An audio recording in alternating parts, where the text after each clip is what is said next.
আজকে আমার দুটো ব্রাইড ছিল, শতাব্দী আর আরেকজন হলো অনিন্দিতা।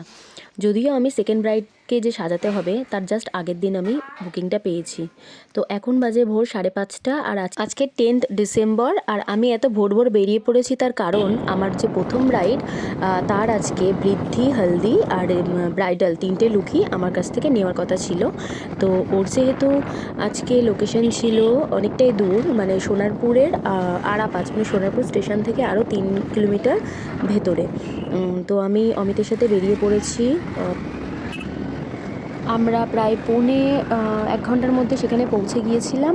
আর আমার ব্রাইডের প্রথম লুকটা আমাকে রেডি করতে হয়েছিল 8:30টার মধ্যে, যেহেতু তার 8:30টাতে বৃদ্ধি ছিল, তো সেই জন্য।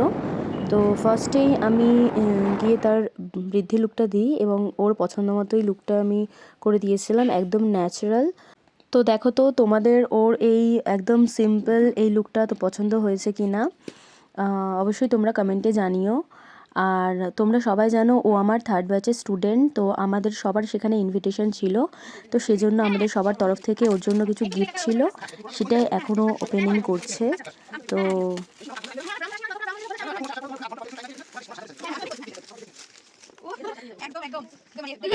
আছে ফিউচারের মধ্যে যে একটা জায়গা তৈরি করার, অবশ্যই সেখানে এই ফ্রেমটা থাকবে। Thank you. ঠিক আছে, আর ওই গিফটটা দেখো পছন্দ হয়েছে।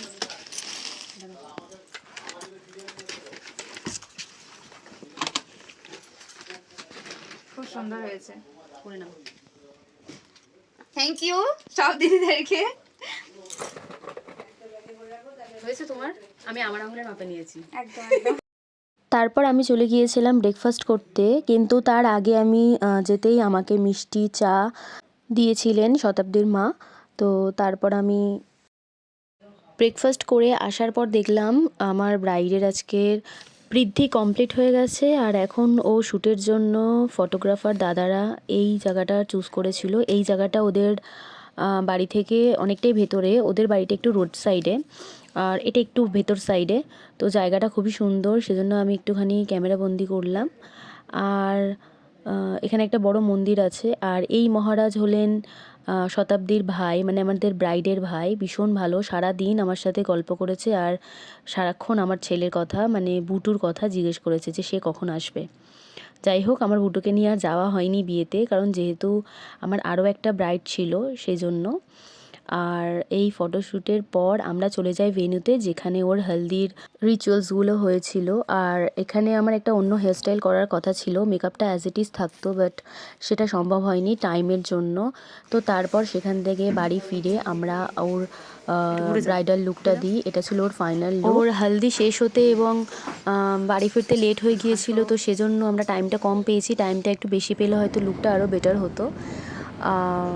যাই হোক, কেমন লুকটা হয়েছে তোমরা জানিও। তারপর আমি সেখান থেকে বেরিয়ে যাই ঠিক 6:32 নাগাদ। আর আমরা আমার লোকেশানে সেকেন্ড ব্রাইড ওয়েট করছিল আমার স্টুডিওতে। তো আমি সেখানে পৌঁছে যাই 7:08-এ, মানে এত কম সময়ের মধ্যে কী করে আমি পৌঁছালাম আমি জানি না। তো তারপর ওর লুকটা আমি তাড়াতাড়ি রেডি করেছি, মোটামুটি 9টার আগেই আমি ওকে ছাড়তে পেরেছি, এটাই আমার কাছে অনেক। তো ওর যেহেতু বিয়েতে 9টার সময় বসার কথা ছিল, তো আমি 9টার মধ্যেই ওকে ছেড়ে দিয়েছি। তো এই ছিল আমার আজকের দুটো ব্রাইডের স্টোরি। তোমাদের কেমন লাগলো অবশ্যই জানিও। টাটা, দেখা হবে অন্য ব্লগ।